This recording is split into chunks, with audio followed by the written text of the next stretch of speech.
Ya, sahabat Radio Talitakum di 107,8 FM yang membangkitkan potensi kehidupan, mengubah hidup menjadi penuh kemuliaan. Sahabat, kita pada pagi hari ini ada di dalam satu program Ngopius bersama HAF, ya, sebuah program yang membahas fenomena sosial untuk didiskusikan, diedukasi, dan tentu saja dicarikan solusinya, ya, mencari solusi. Nah, tema pagi ini memproyeksikan hidup pada kekekalan. Nah, ini penting sekali ya untuk kita perhatikan bersama. Nah, program acara ini merupakan kerjasama antara Radio Talitakum dan Pewarna Indonesia Kota Bekasi. Bagi sahabat Talitakum dimanapun juga dapat berinteraksi melalui nomor telepon di 0812 9945 767 atau melalui SMS atau WhatsApp ya di nomor telepon 082123471340. Nah, narasumber kita pada pagi hari ini adalah Bapak Pendeta Pantas Putar Butar MTH. Beliau ini selain gembala sidang, beliau juga dosen ya di beberapa sekolah teologi, dan beliau juga seorang aktivis ya di Kota Bekasi, ya, aktivis dan pengurus dari Aras satu gereja di Indonesia, yaitu PGLI Kota Bekasi, menjabat sebagai sekretaris nih. Ya, selamat pagi Pak Pendeta. Shalom, selamat pagi Pak Pendeta. Kita sapa dulu ini ya sahabat Talitakum Radio. Pak, tema kita ini menarik ya. Memproyeksikan hidup pada kekekalan, ya, memproyeksikan hidup pada kekekalan. Ya. Kayaknya memang kita perlu fokus ya, Pak. Lebih ke sana, lebih mungkin disebut fokus ya, karena hebatnya arus informasi yang begitu deras kadang menyeret kita nih, nggak mau peduli pun akhirnya mau tidak mau, karena selain disajikan di media sosial, ya, televisi juga. Waktu kita duduk ngopi bersama dengan teman-teman sendiri, kebawa cerita gitu ya. Ada banyak hal yang membuat kita harus udah deh, oke dah, ini ada gitu ya. Tapi kita lebih fokus pada satu tujuan dari kehidupan yang kita jalani ini, yaitu kekekalan. Kurang lebih begitu tema kita nih Pak. Monggo Pak, silakan apa yang mau disampaikan ya. Baik. Shalom semua sahabat Talitakum. Ya, shalom. Baik, memang ketika kita berbicara tentang masa depan, sering sekali orang yang bisa nilai dan lihat itu hanya dari sudut pandangan mata, apa yang kelihatan di depan mata, dengan nilai ukuran-ukuran tertentu, sehingga sering sekali orang lupa bahwa di balik apa yang dilihat oleh mata itu jauh lebih penting sesungguhnya. Begitu. Jadi sama seperti sebuah bangunan, kalau itu disebut sebuah bangunan proyek yang akan dikerjakan, itu konstruksinya kan harus jelas, sehingga terbangun bangunan itu dengan seberapa baik. tinggi kita harus ketika seberapa tinggi kita membangun, maka seberapa dalam kita harus menggali, gitu ya. Betul. Nah, karena itulah dalam hubungan dengan tema kita memproyeksikan hidup pada kekekalan ini.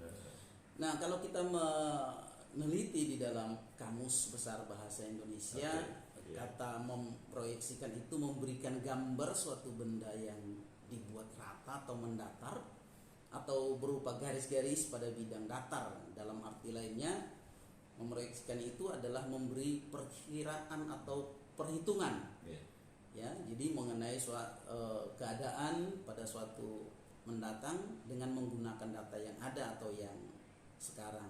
Jadi berhubungan dengan tema kita memproyeksikan hidup pada kekekalan, artinya kita sudah bisa atau dapat memprediksi kehidupan kekal kita dengan menggunakan data hidup kita yang sekarang. Gitu. Jadi meskipun ada pendapat mengatakan bahwa beritahu teman-temanmu dan kuberitahukan masa depanmu, gitu kan.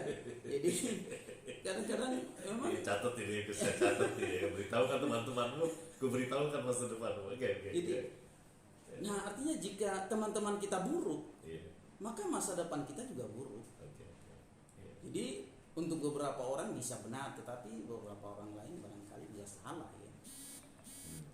Banyak orang yang hidup buruk di masa lalu dengan segala bentuk latar belakangnya, namun saat mereka menjalani hidup yang baik ya mereka bisa berubah. Gitu. Namun demikian pada kehidupan kekal kita nanti itu ditentukan oleh data hidup kita hari ini. Nah ini yang harus dicatat. Itu perlu kita dasari bahwa seperti apa hidup kita pada sekarang ini itu menentukan di masa yang akan datang. Nah itulah sebabnya kalau kita membuka di dalam Ibrani, kitab Ibrani pasal yang ke-9 ayat 20 mengatakan, dan sama seperti manusia ditetapkan untuk mati hanya satu kali. Nah ini perlu dicatat ya. Dan sesudah itu dihakimi udah. Sama ya, sama. Siapapun dia, apapun jabatannya Masuk dalam pengadilan. Masuk dalam pengadilan. Tuhan. Jadi hanya satu kali begitu. Jadi artinya kita hendak firman ini hendak mengingatkan begini. Satu orang itu, satu jiwa, ya satu kali hidup selesai. Gitu. Jadi tidak ada di sini ukuran kalau dia berjabatan A, berjabatan B, kalau dia udah pasti lolos dalam sebuah proses penghakiman gitu. Nggak ada ya? Nggak ada itu. Jadi yang ada adalah bahwa satu jiwa proses dijalani satu kali, setelah itu dihakimi, selesai. Jadi itu proses yang, dan siapapun itu proses yang harus dilalui. Nah karena itulah di dalam tema kita pada saat ini cukup menarik ini. Jadi kayak sepertinya waktu kita nggak cukup untuk membahas ini tuntas sih. Ya, tapi coba kita melihat ada beberapa hal yang mau kita bahas ini Pak Pendeta. Nah bagaimana cara memproyeksikan hidup ini yang perlu. Ini poin yang mau kita dalam hidup yang satu kali itu sama seperti bangunan yang saya sampaikan tadi itu, ketika hendak dibangun dia mau berapa lantai, awalnya itu harus kita pahami begitu sehingga terbangun dia sampai kepada titik yang sudah ditentukan berapa lantai yang akan. Nah dalam hidup kita juga demikian. Jadi untuk ke depan ini ada beberapa hal yang harus kita perhatikan. Barangkali ini menambah juga wawasan sahabat-sahabat Talitakum dimanapun berada yang mendengarkan siaran ini. Nah karena itu ada beberapa. Yang pertama, saya melihat yang pertama Pak Pendeta, kita sudah harus bersungguh-sungguh setiap hari. Ini setiap hari menyediakan waktu untuk berjumpa dengan Tuhan dalam doa, dalam saat teduh. Jadi ini nggak bisa dihindari. Jadi harus memberikan waktu. Ini dasar, ini basic. Jadi kalau setiap hari kita diberikan napas, diberikan kesempatan oleh Tuhan, namun kita tidak pergunakan untuk berjumpa dengan Dia, untuk berdoa. Kita kan pernah mendengar ada istilah no power, no prayer, no power. No prayer, no power. Jadi kalau kita tidak ada doa, kekuatan kita dari mana? Kenapa seseorang itu begitu mudah lemah dalam hidupnya? Kenapa seseorang itu di dalam segala persoalan yang ada itu begitu gampang dia kalah menghadapi persoalan? Karena saya bisa katakan, karena doa ini ibarat vitamin ya. Bukan jadi sesuatu yang pokok ya, tetapi memberikan makanan yang mengandung vitamin yang memberi nutrisi gitu ya, buat kehidupan kita, yang memberikan energi buat kita gitu ya. Betul. Jadi ini saya bisa katakan bahwa hubungan kita dengan Tuhan itu adalah bagian dari proyeksi yang harus kita pikirkan di dalam setiap hari. Nah ini yang harus kita bangun, Pak Pendeta. Nah karena itu betul-betul memang kita harus menyediakan waktu untuk membangun itu.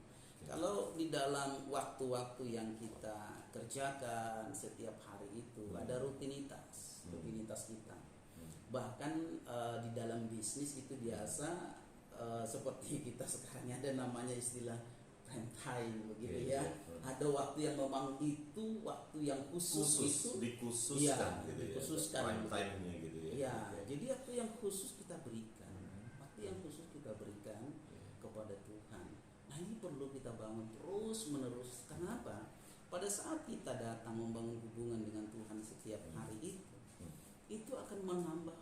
kekuatan iman kita akan membuat kita semakin memahami hari ini apa sih yang Tuhan indaki bagi saya. Hari ini bagaimana saya membangun aktivitas saya di dalam Tuhan.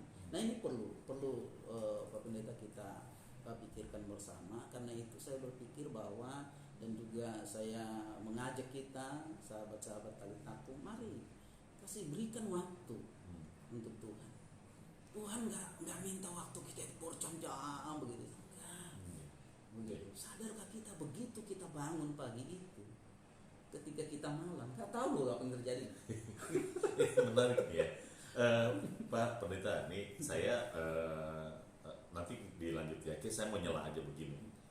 Ini kan kita artinya sedang membawa hidup kita kepada satu fokus ya, di mana kekekalan itu menjadi tujuan, ya. Menjadi harus menjadi passion kita, ya, harus menjadi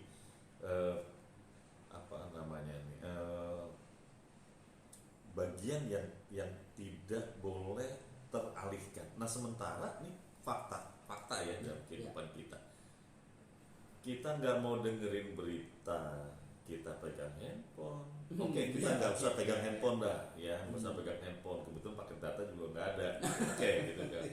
Duduklah kita ketemu temen, ya ngopi 3.000-an gitu kan. Ada kopi saset, ya. Memang sih kata orang gini, kalau pria sejati itu kopinya digiling bukan digunting.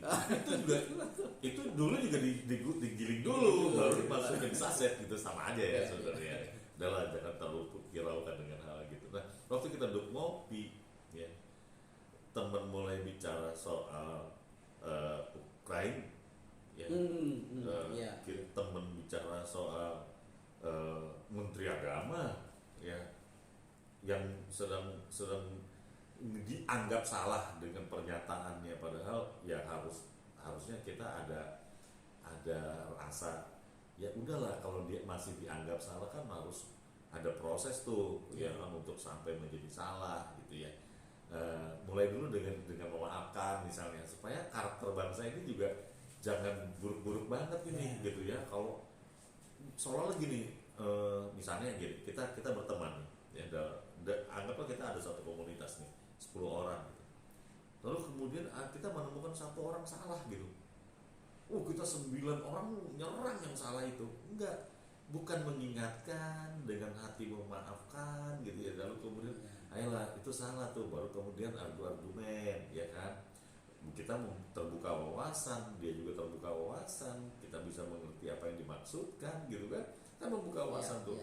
Bukan malah jadi modal untuk menyerang dan bukan mengkritik untuk membangun, tapi mengkritik untuk membinasakan. Ini maafkan saya kalau saya seperti itu. Lalu kemudian bicara tentang pandemi yang hampir tidak pernah usai ya. Senang kemarin ada mau dirubah tuh ya, pandemi mau dirubah statusnya ya, jadi endemi. Jadi mau belajar ramah nih ya, menerima realita itu. Pemerintah gitu kan pemberitaan ini kan menjadi berita-berita yang segar gitu. Nah, dari pemberitaan itu, kemudian masalah ekonomi di rumah tangga kita yang belum beres, bisnis juga sedang lesu, yang pergerakan dunia usaha ya, kantor mulai mengambil kebijakan pengurangan tenaga kerja. Nah, ini kan mau tidak mau mengalihkan proyeksi kita terhadap kekekalan gitu, sehingga kita tidak mampu memproyeksikan kehidupan kita kepada kekekalan gitu ya. Sehingga akhirnya kita mulai ngomong apa sih tuh Pak Pendeta, harus menyediakan waktu, ada prime time untuk berdekat dengan Tuhan dan sebagainya. Ya kalau bicara saja oke, ya semua orang juga bisa bicara gitu ya untuk hal seperti itu. Tapi ini faktanya lebih kuat menyeret saya daripada tujuan hidup seharusnya. Nah ini kan fenomena nih Pak, menjadi fenomena sosial yang akhirnya apa? Ikut ibadah yuk gitu. Kayak gini, udah tahu pandemi kita nggak boleh kumpul-kumpul, social distancing kali gitu. Dan akhirnya kita jadi mikir juga, iya juga ya, bener ya. Akhirnya kita paksa ibadah, udah terlanjur kadung, enak nyaman di rumah aja pakai virtual gitu ya, ibadahnya dan sebagainya. Dan ini tentu nggak mudah. Tadi Bapak juga bilang bahwa mulai dulu dah ya, mulai dengan menyediakan waktu yang khusus gitu untuk bertemu dengan Tuhan. Ini persoalannya gini, menyediakan waktu yang khusus dengan Tuhan bukan bicara tentang berapa durasi ya, tetapi bagaimana kita bisa memiliki kesempatan untuk bicara dengan Tuhan. Persoalannya adalah tidak mudah ya untuk menyadari kehadiran Allah. Memang lebih mudah meyakini kehadirannya daripada menyadari keberadaannya. Nah, waktu kita mencoba menyadari keberadaannya ya, 1 jam itu nggak cukup untuk mengatakan iya dia ada di sini. Betul. Dan itu bisa melaluinya bisa berminggu-minggu. Prosesnya nggak mudah banget nih untuk mendapatkan poin yang pertama. Jadi gimana? Coba kita coba renungkan. Ya, oke, baik. Dalam waktu-waktu yang kita habiskan ini, berapa banyak kita habiskan waktu ngobrol, ngopi tadi itu, dengan waktu hanya kita memberikan waktu khusus dengan Tuhan. Meskipun kita nggak merasakan hadiratnya ya. Oleh karena itu cuma mengimani, kan merasakan atau mengimani beda ya. Nah itu sebabnya begini. Jadi ketika kita berbicara tentang bagaimana kita membangun hubungan yang perintah dengan Tuhan itu tidak diukur dengan rasa. Ini yang menjadi persoalan. Ketika kita ukur kehadiran Tuhan dengan perasaan kita, akhirnya menjadi persoalan kepada orang sehingga dia merasa bosan. Iya benar. Itu maksud saya. Termasuk mengerti maksud saya ya. Itu dia. Jadi itu yang membuat seseorang itu menarik.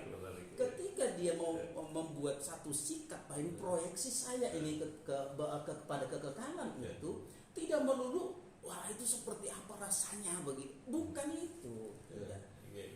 Jadi kita harus fokus. Oh ya, saya harus berikan waktu. Masalah kehadiran Tuhan itu kita yakini. Seperti apa dia bekerja nanti bagian yang ketiga ada apa? Kita akan bahas lebih dalam nanti bagian yang ketiga. Baik, saya kira sahabat dari Takum, kita mau dengarkan dulu nih satu lagu yang memberkati ya. Tuhan memberkati kita sekalian ya. Kembali lagi di Talitakum Radio 107,8 FM, membangkitkan potensi kehidupan dan mengubah hidup menjadi kemuliaan. Sahabat Talitakum, saya Suartono ada di satu program Nubis bersama HAF, sebuah program yang membahas fenomena sosial untuk didiskusikan, diedukasi dan kita cari solusinya ya. Tentu saja menarik yang ada di sekitar kehidupan kita. Tema pagi ini adalah memproyeksikan hidup pada kekekalan ya. Program acara ini merupakan kerjasama antara Radio Talitakum dan Pewarna, Persatuan Wartawan Nasrani Indonesia Kota Bekasi. Bagi sahabat Talitakum dimanapun dapat berinteraksi melalui telepon 0812994567 atau melalui SMS ya di WhatsApp dengan nomor 082123471340.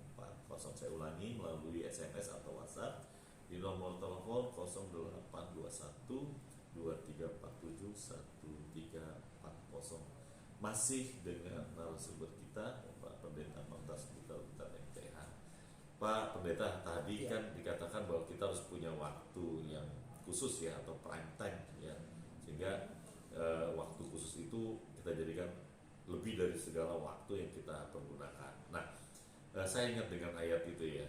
Sebenarnya sih banyak ayat-ayat yang lain ya. Di Mazmur 27 ayat 4 ya, di 105 ayat 4 ya, itu hatiku mengikuti firman-Mu, carilah wajah-Mu, maka wajah-Mu kucari ya Tuhan, katanya ya.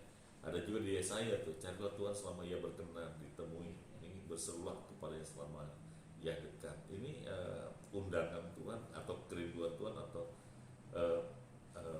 apa ya, maunya Tuhan ya, proyeksinya Tuhan terhadap kita gitu, maunya ayo cari saya gitu ya. Betul. Ini ideal nih. Nah justru itu yang kedua. Sebenarnya yang kedua itu. Itu bagian yang kedua. Jadi yang pertama itu kita memberikan waktu untuk Tuhan itu di dalam doa, begitu. Nah yang kedua carilah Tuhan. Nah bagaimana kita mencari Tuhan? Kemana kita mencari Tuhan? Iya benar. Begitu. Melalui apa? Jalannya apa? Doa itu cuma sarana untuk kita berkomunikasi dengan Tuhan. Iya, menyadari dengan iman bahwa Dia ada bersama dengan kita, lalu kemudian membangun komunikasi, gitu ya. Nah, jangan harapkan Dia bicara secara audible kepada kita, nanti kaget lagi gitu. Walaupun peristiwa itu bisa saja terjadi. Bisa saja ya. Oke, lanjut. Nah, yang kedua, selain kita berdoa memberikan waktu time tadi itu kepada Tuhan, yang kedua bahwa kita harus mencari Tuhan dengan membaca Alkitab, Pak Pendeta. Jadi kita harus memberikan mencari waktu. Pertama datang menghampiri Tuhan, lalu carilah Tuhan. Carinya di harus melalui Alkitab. Begitu. Jadi kita harus membaca firman Allah setiap hari. Doa dan firman itu harusnya menjadi satu kesatuan. Jadi nggak bisa kita, jadi banyak orang doa firman nggak ada. Nanti dulu, saya coba gini. Kan namanya menjumpai Tuhan dalam dialog, ya. Lalu kita bicara terus. Ya. Udah selesai, amin. Karena kita buru-buru. Sementara Tuhan mau ngomong gimana sih gitu. Sementara Tuhan kan mau bicara dengan kita. Melalui apa? Yang melalui firman itu. Oke, saya ya sahabat aku ya. Jadi izinkan berikan waktu Tuhan bicara juga sama kita melalui firman Tuhan itu. Siap. Jadi kita harus baca Alkitab. Begitu. Jadi demikian waktu yang kita berikan untuk berdoa. Karena kadang-kadang terus terang Pak Pendeta, banyak orang memberikan waktu berdoa berjam-jam. Ya, dengan tapi segala kita yang ngomong terus gitu. Dengan segala pergumulan yang ada, doa di situ selesai. Seolah-olah Tuhan itu ya mohon maaf sahabat Talita pun seolah-olah kita berpikir bahwa Tuhan itu hanya pembantu kita. Iya, dimulai sih bagus Pak. Yang kebanyakan orang bisa berdoa berjam itu dimulai dengan pujian, ya ambil gitar, main musik, puji-puji Tuhan. Baru setelah itu serahkan proposal gitu kan. Ini penghinaan ini. Apaan sih lu gitu kan? Puji-puji ini tujuan lu gitu kan? Apa ya namanya? Pabrik lo gitu. Nah, jadi itu yang dia. Jadi ketika kita berbicara tentang memproyeksikan hidup yang kekal itu, jadi kita juga harus diisi dengan firman. Kita harus membiarkan, memberikan waktu Tuhan berbicara kepada kita melalui firman yang kita baca. Begitu. Jadi waktu itulah sebabnya, sebagaimana Pak Pendeta sudah baca tadi itu di dalam Yesaya 55 ayat 6, carilah Tuhan selama Ia berkenan ditemui. Berserulah kepadanya selama Ia dekat. Jadi kita harus mencari Tuhan. Dari mana kita mencari Tuhan? Kita membaca Alkitab. Jadi kita tidak mencari Tuhan harus di mana, di sana, di gereja A, di gereja B. Itu gereja itu tempat kita bersekutu bersama-sama. Tetapi dalam konteks kekekalan, kita bicara tentang pribadi kita itu, ya kita memberikan waktu itu yang time berdoa itu tadi itu. Juga kita harus membaca Alkitab. Jadi Alkitab harus menjadi sumber kita untuk mencari Tuhan. Oke. Gitu. Baru itu nanti ada tambahan-tambahan buku-buku rohani. Itu tambahan. Dengerin khotbah. Bisa. Dengerin radio Talitaku. Dengerin kita ngobrol. Ngopi itu ngobrol pintar Pak. Iya. Yups itu gini. Ngobrol pintar. Yups gitu ya. Ngopi itu ngobrol pintar. Yups-nya itu Yesus untuk kita semua. Luar biasa sekali.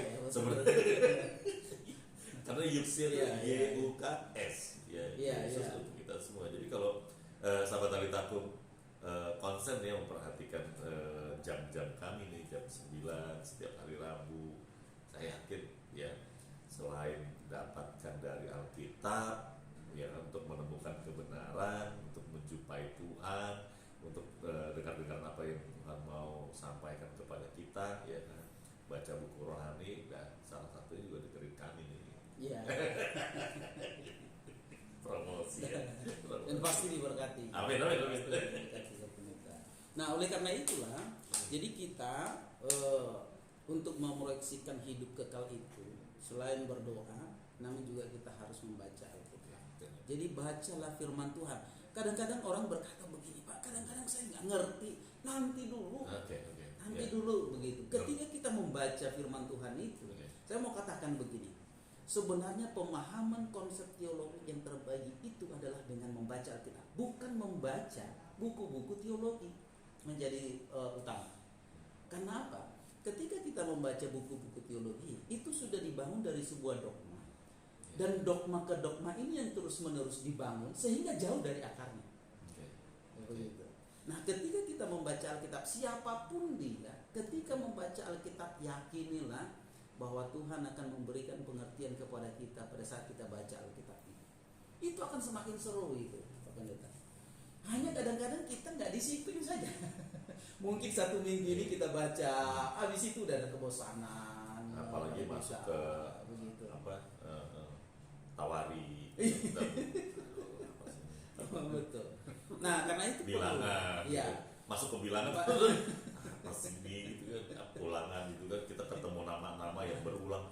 Sudah dibaca kemarin gitu. Ada lagi begitu. Iya, ada lagi di sini gitu. Ada namanya pengulangan ya.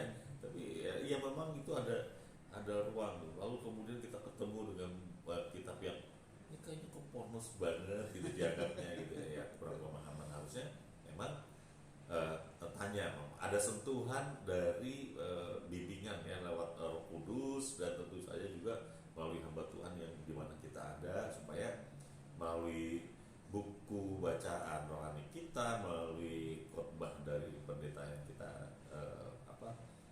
bukan kita idolakan ya, yang kita yakini bisa menuntun kita, tentu gembala sidang ya, udah hamba-hamba Tuhan seperti itu. Nah, saya punya program di gereja, namanya Catap Sari. Catap Sari itu baca Alkitab setiap hari, gak banyak, 3 pasal.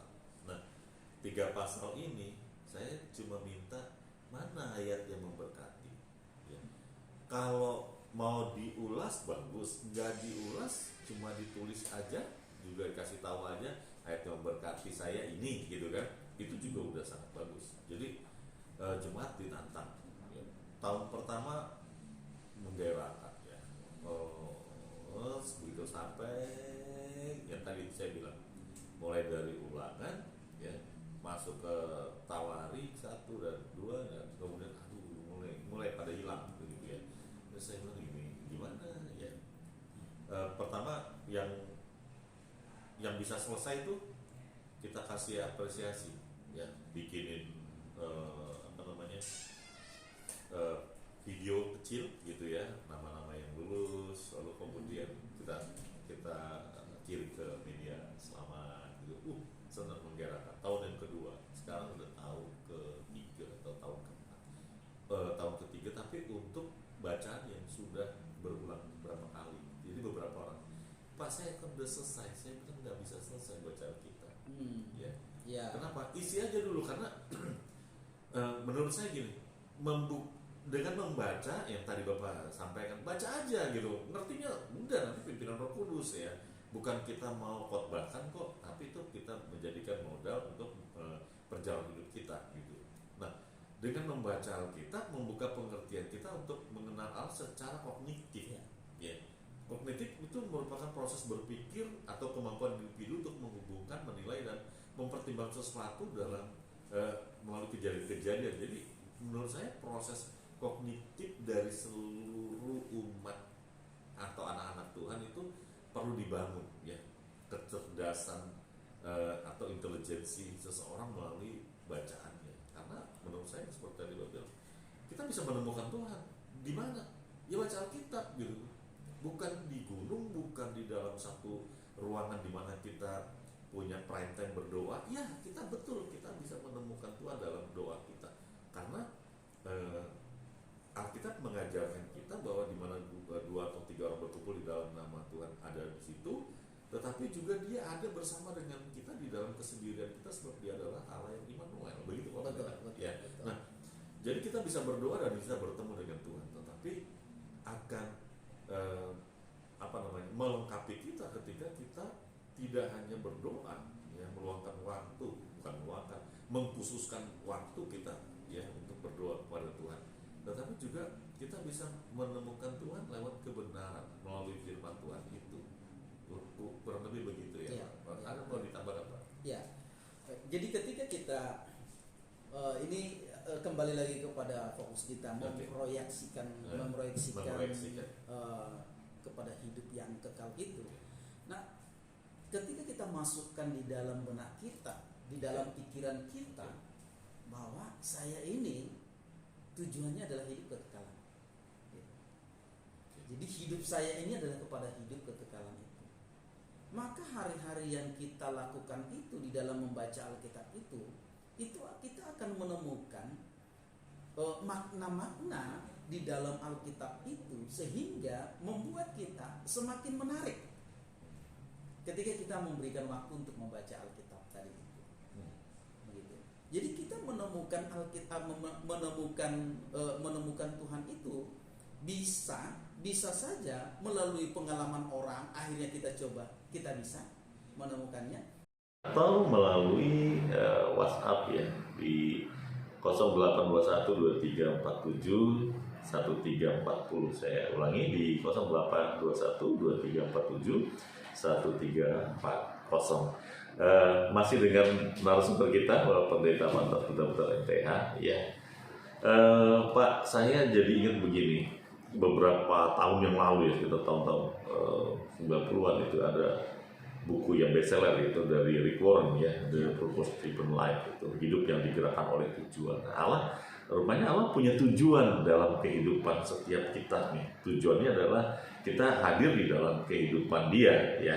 Sehingga rencana ini bisa terwujudkan. Nah, persoalannya Allah memproyeksikan hidupnya untuk kita sehingga Dia mengaruniakan anaknya yang tunggal. Kita tidak memproyeksikan hidup kita kepada tujuannya Allah. Ini jadi gak nyambung nih. Doa kebanyakan orang tujuannya adalah untuk mengatasi persoalan-persoalan kehidupan yang sedang dijalani. Sementara tadi Bapak juga mengatakan bahwa data kehidupan kita hari ini yang kita kerjakan itu menentukan kekekalan kita. Kita mengerjakan apa, gitu ya.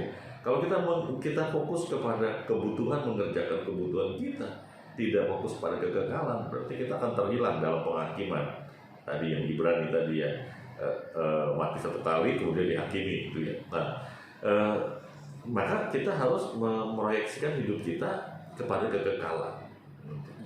Nah, yang jadi persoalan kan gini Pak, bagaimana membawa kehidupan kita fokus gitu loh. Fokus. Sementara tadi, prime time, kita punya waktu khusus buat Tuhan. Lalu kemudian meyakinkan penyertaan Tuhan dalam kehidupan kita lewat kitab suci, membaca Alkitab ya. Sehingga apa yang kita yakini itu dilegitimate dengan kebenaran, gitu kurang lebih yang kita yakini itu dilegitimate. Tetapi mau tidak mau Pak Pendeta, ya waktu kita punya pada saat kita membangun hubungan itu dan kita tidak merasakan kehadiran Tuhan, nyaris tidak ada manfaat dari pergumulan yang sedang kita hadapi gitu kan. Karena ada orang-orang yang capek gitu, udah berdoa, udah beribadah, udah memberi juga, karena tujuan untuk mengatasi persoalan dia tidak dapatkan itu, ya, akhirnya lelah gitu, menjadi lelah ya, mencari Allah katanya. Padahal Tuhan carilah ya gitu. Nah dalam sebuah proses ini, sementara kehidupan realitas kehidupan kita membuat kita menjadi lelah tadi. Nah, apa solusinya? Nah, ini kan ada di dalam memproyeksikan kekekalan itu. Yang pertama kan tadi doa. Yang kedua kita dengan membaca kitab suci. Membaca firman Allah, membaca Alkitab, begitu. Nah, sebagaimana sudah disampaikan Pak Pendeta tadi, yang ketiga, ya kita nggak bisa pungkiri kalau kita sudah berdoa, kita sudah membaca Alkitab, lantas apa semua sudah selesai. Nah, itu maksudnya. Karena banyak orang maunya gini. Di zaman yang serba instan ini, Pak, Mereka berpikir kalau instan itu tidak memerlukan proses. Hey, mie instan itu diproses. Oh iya. Buka dulu, nyalain kompor, ambil Artinya air panas. sudah siap disajikan, tapi ada prosesnya begitu. Itulah. Nah karena itulah bagian yang ketiga, sebagaimana saya janjikan tadi yang pertama itu, ya kita tidak bisa pungkiri bahwa pengalaman dengan Tuhan itu adalah sebuah proses. Jadi walaupun kita baca Alkitab, walaupun kita berdoa, kita nggak bisa bilang oh semua udah selesai. Oh enggak. Proses hidup yang kita jalani ini, tantangan yang kita jalani ini, nggak bisa kita menghindar. Jadi perjalanan yang harus kita tempuh gitu ya. Jadi nggak bisa. Gue mau ke Amerika nih, tapi diam aja di rumah, nggak bisa dong gitu ya. Oke. Jadi bagian yang ketiga saya mau katakan bahwa kita harus siap di dalam proses Tuhan. Penting dicatat. Iya. Jadi apa artinya begini? Ketika kita melakukan atau mengerjakan sesuatu, ketika ada aktivitas yang kita kerjakan, kan belum tentu semuanya tuntas dan beres. Iya. Ada penghalang, ada penghambat, atau istilah umum yang sangat lekat di lidah kita adalah masalah gitu kan. Masalah. Iya, ada masalah. Lantas apakah kita bilang Tuhan saya udah berdoa, begitu. Saya udah baca firman-Mu. Ke gereja juga, pelayanan, iya, berkorban, ya kan, persembahan dan sebagainya. Ingat kan selalu pendeta itu selalu diingatkan di dalam khotbahnya dan selalu itu disampaikan. Tuhan tidak pernah berjanji tidak ada masalah. Dan berarti ada sebuah proses untuk pendewasaan di hadapan Tuhan gitu, pendewasaan iman kita dari pengenalan kita akan Tuhan gitu ya. Betul. Jadi ada prosesnya mendewasakan. Kata mendewasakan tuh saya senang sekali karena dia melibatkan satu proses. Iya. Ya, mulai dari benih ditanam gitu kan ya. Kemudian disirami, diberikan pertumbuhan. Dan kalau dia nggak mau keluar itu nggak jadi-jadi. Iya, ketika dia harus keluar lembaga dari kacang gitu ya. Dari benih itu keluar itu menembus tanah, mungkin ada batu kecil di situ yang harus didorong, yang harus disingkirkan sampai dia boleh menemukan matahari dan terjadi proses fotosintesis sampai terjadi pertumbuhan yang besar. Ya, kenapa pohon di hutan tinggi-tinggi baru besar gitu? Karena mereka sudah berjuang untuk mendapatkan matahari dalam sebuah proses tadi itu fotosintesis gitu ya. Ya, jadi proses yang dialami itulah membuat kita semakin memahami bahwa memang dalam perjalanan hidup kita itu kita harus hadapi proses itu. Nah, berhubungan dengan itu saya pernah membaca sebuah artikel di Pendeta. Kalau di luar sana ketika menanam korma. Jadi ternyata pohon korma itu ketika ditanam ditaruh batu di atasnya. Jadi saya bilang menarik juga ya. Ini proses bertumbuhnya gimana ya? Batu penekam gitu ya. Gitu. Ternyata kalau dia ditaruh batu di atasnya, maka akarnya itu akan semakin dalam. Jadi dia akan mencoba dia tumbuh dalam pertumbuhan itu mencari matahari tadi itu. Itu akan berusaha untuk mendorong batu itu. Jadi kuatlah akarnya dan kuatlah tanaman itu. Nah, saya pikir ini menarik juga ini artikel ini. Begitu. Walaupun saya belum pernah lihat secara langsung begitu, tapi dari artikel itu saya memberikan gambaran. Nah, kadang-kadang persoalan yang kita hadapi, masalah yang kita hadapi itu akan mengikis segala bentuk hal yang tidak baik dalam hidup kita untuk masuk kepada kekekalan tadi itu. Jadi, proyeksi kekekalan tadi itu. Proses pendewasaan itu merupakan bentuk pemurnian, ya, sampai pada akhirnya kita yang manusia berdosa ini dikuduskan, kemudian terus mengejar kekudusan sedemikian rupa sampai akhirnya kita bertemu dengan Allah yang kudus gitu ya. Karena nggak mungkin Allah yang kudus dijumpai dengan satu pribadi yang tidak kudus menurut saya. Itu betul juga gitu. Jadi kesucian kita, kesalehan kita, kedekatan kita dengan Tuhan dalam sebuah bangunan yang disebut doa, kemudian kesalehan kita yang terbangun lewat bacaan kitab suci itu bukan bertujuan untuk masalah-masalah yang terkait dengan kebutuhan hidup. Itu udah pasti lah, karena Alkitab katakan cari dahulu kerjaan dan kebenarannya, semuanya itu ditambahkan kepadamu gitu. Jadi orang hidup pasti dipelihara Tuhan gitu ya. Nah, apakah yang dimaksud begini atau ada hal yang lain gitu? Jadi maksudnya begini. Okay. Jadi ketika kita dalam proses hidup yang kita jalani ini, tentu kan kita menghadapi sebuah persoalan-persoalan. Oh, oke. Ya. Nah itu, walaupun kita sudah berdoa, kita sudah baca firman, ketika ada masalah, ketika ada persoalan, jangan kita salahkan Tuhan. Oke. Ini dewasa dikit nih ya, udah orang yang dewasa begitu kan ngomongnya ya kan? Nah justru itu. Okay. Jadi jangan kita salahkan Tuhan. Okay. Itu adalah proses yang Tuhan izinkan untuk membuat kita semakin memahami Tuhan itu seperti apa. Dan apa yang Tuhan mau dalam kehidupan kita. Apa yang Tuhan kehendaki dalam kehidupan kita. Gitu. Jadi pengetahuan kita akan Tuhan itu juga akan lebih lengkap dari sebuah proses yang kita jalani. Jadi kalau respon kita salah, kita juga jadi rusak gitu ya. Kalau respon kita baik terhadap masalah-masalah yang tadi dalam tanda petik masalah-masalah itu justru membawa kita juga menjadi lebih baik karena kita mengenal rencana Tuhan dalam kehidupan kita.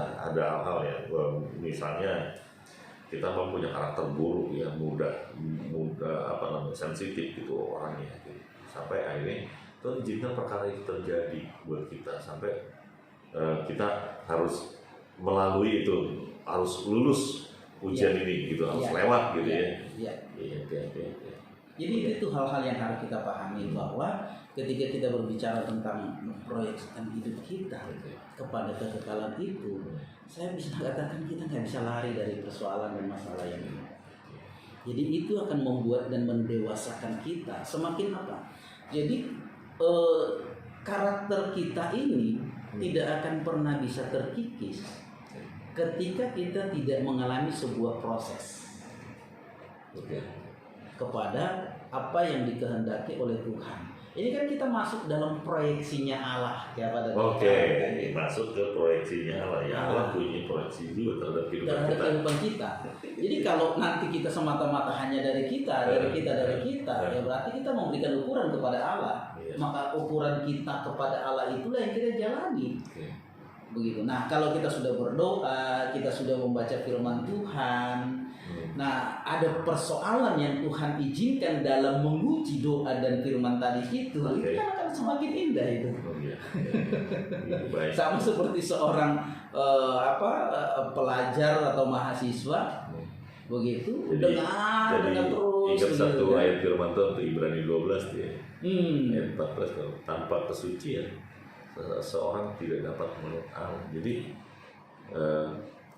proyeksinya Tuhan kita ada di dalam hadiratnya, proyeksinya kita juga harus merespon kehendak Tuhan itu ya, supaya kita ada juga di dalam hadiratnya.